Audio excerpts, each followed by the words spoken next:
8h15 sur Europe 1 et ce matin, Maxime, vous recevez un homme qui a eu 1000 vies, ingénieur agronome, auteur de polar, chef d'entreprise et aujourd'hui coach. Bonjour Christophe Bourgois-Costantini. Bonjour Maxime. Merci d'être avec nous en direct. Juste une petite parenthèse pour commencer, ce mot de coach qui est parfois un peu fourre-tout, vous l'assumez, vous le revendiquez ? C'est vrai qu'il s'est complètement galvaudé. En fait, il n'y a qu'à entendre les médias. Il a coaché tel joueur parce qu'il l'a sorti à la 56e minute. Non, le coaching, c'est vraiment un art. Il faut faire une formation. Ça découle d'il y a très longtemps.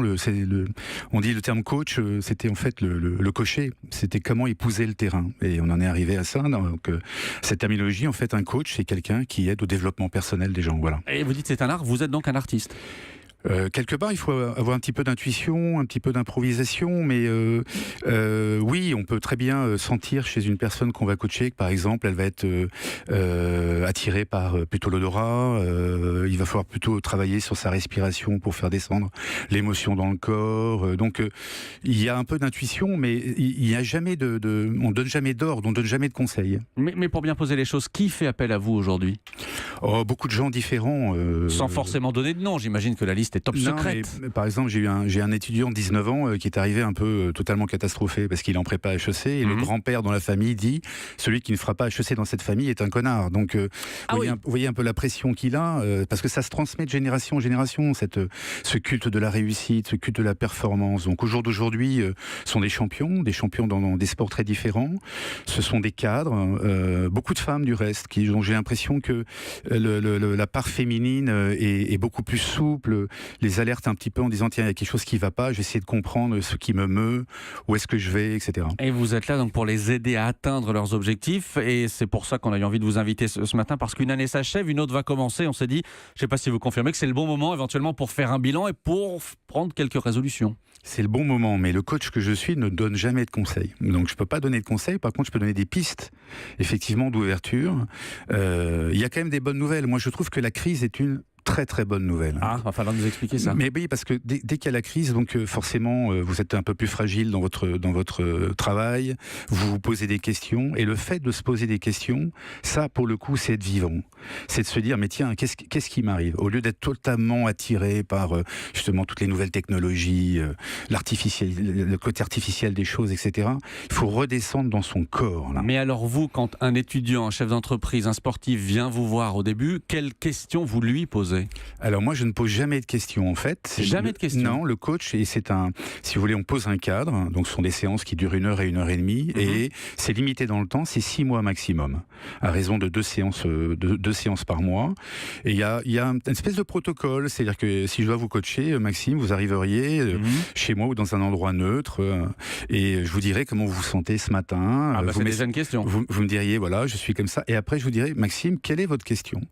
Et c'est dans la manière dont vous allez formuler la question, la manière dont on va essayer de la serrer, que va se nicher la réponse en fait. Et le coach doit tendre l'oreille pour entendre la dissonance, la petite piste auquel vous ne pensez pas, qui va faire sens dans l'oreille du coach et qu'il va vous renvoyer comme un miroir.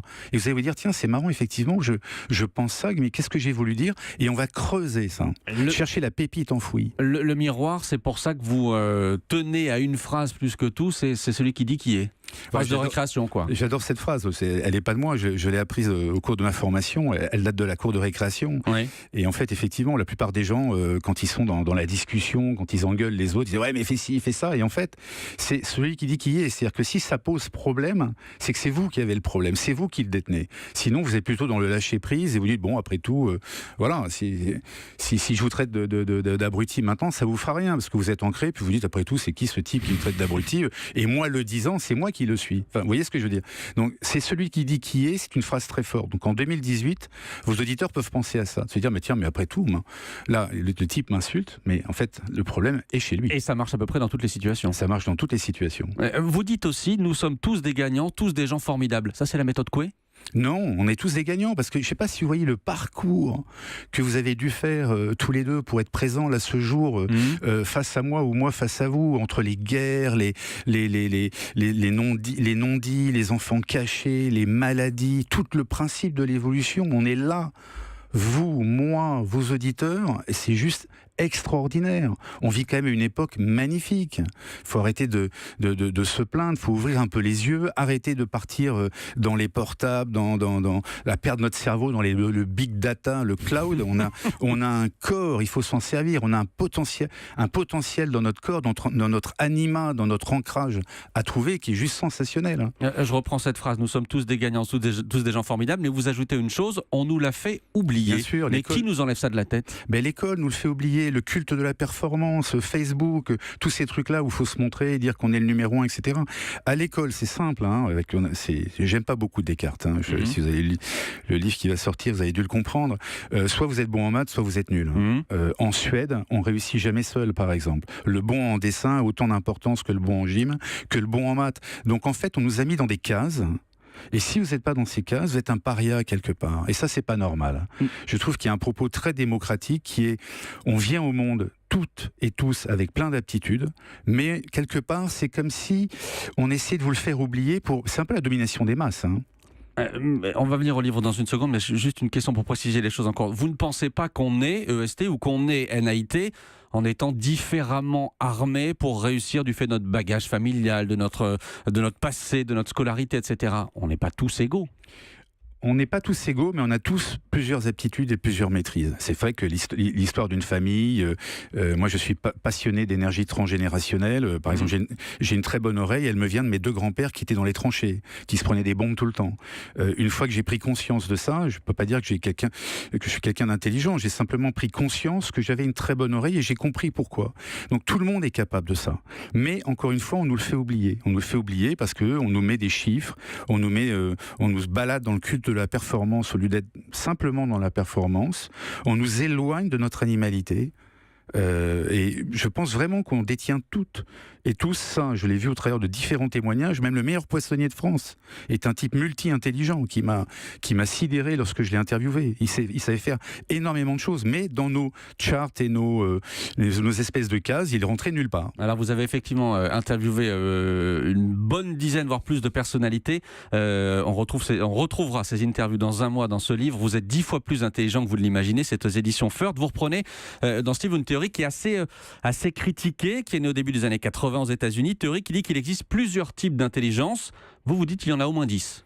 Moi, je dis qu'il y en a 10, il y en a 7 qui ont été prouvés par Howard Gardner. Oui, alors ça, c'est ça qui est critiqué, notamment. Oui, mais dans la mouvance des Damasio, des Goldman, c'est normal que ce soit critiqué. En France, on voudrait que tout soit cartésien. Donc, j'ai rien contre eux, mais j'ai demandé 3 fois au CNRS à des chercheurs de pouvoir échanger avec eux. À chaque fois, on m'a fermé la porte en disant « Oh là là, on n'y croit pas, etc. » Mais alors, quelles intelligences ? Vous en avez donc 7 plus 3 autres qui, après tout un tas d'études, ça ne débarque pas comme ça. Vous avez la kinesthésie, comment vous êtes avec votre corps, mais c'est aussi le chirurgien, la couturière. Vous avez bien évidemment la logique mathématique, très prégnante ici. C'est normal, on est dans un pays où il fallait compter. La révolution agricole nous a amené ça, puis Descartes. Vous avez l'intelligence spatiale, comment vous êtes, vous arrivez dans un endroit, l'architecture, la peinture, la cuisine. Vous avez l'intelligence du verbe et du langage. Est-ce que vous lisez beaucoup ? Vous avez toutes ces aptitudes-là. Et votre tâche de coach, c'est d'essayer de faire ressortir les meilleures intelligences qui sont en chacun de nous. C'est ma vision du coaching, c'est-à-dire lorsque je coache les gens, donc bien évidemment il faut faire sortir la pépite qui est enfouie en chacun d'entre nous, donc ça c'est plus l'intelligence qui suis-je, l'intelligence intrapersonnelle, mais on peut s'appuyer effectivement sur d'autres aptitudes. Si vous sentez que vous êtes bon dans d'autres, si vous cultivez ce qu'on appelle la culture du « et », c'est-à-dire je peux être aussi bon en maths qu'en même temps être bon en sport, bon en littérature, vous êtes beaucoup plus rassénéré, vous êtes beaucoup plus dans le lâcher-prise, vous avez beaucoup plus confiance en vous. Et dans ce livre, vous avez interviewé Rafael Nadal, Claude Lelouch, Thierry Marx, le chef. Leur point commun, c'est d'avoir réussi ?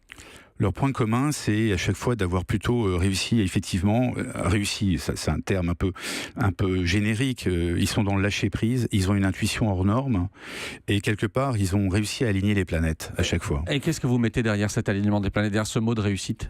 Mais le mot de réussite, franchement, pour moi, c'est vraiment l'ancrage. C'est, on se sent bien, vous êtes l'anguille ou la truite au milieu des rochers, c'est-à-dire vous épousez. vraiment ce qui vous arrive continuellement. Vous n'êtes pas là à vous dire merde, il y a 10 ans, qu'est-ce que j'ai fait, etc. Ou qu'est-ce qui va se passer dans le futur. Vous êtes dans le moment présent et vous accueillez. Vous-même, vous avez réussi? Vous qui avez été saxophoniste, auteur de polar, chef d'entreprise, vous avez réussi? Il m'a fallu une profonde dépression pour y arriver. Et du reste, dans la formation que j'ai suivie de coach, on ne vous prend pas comme apprenti coach puis comme coach si vous-même, vous n'avez pas soigné vos propres névroses. Sinon, vous ne pouvez pas aider les autres, vous faites de la projection. Donc oui, ça a été un travail sur moi très long, très difficile, qui a été passionnant. C'est une renaissance. Et c'est à lire donc, notamment dans ce livre, ce sera à lire dans un mois. Vous êtes 10 fois plus intelligent que vous ne l'imaginez aux éditions First. Merci beaucoup Christophe Bourgois-Costantini d'être venu en direct ce matin. Merci à vous. Merci.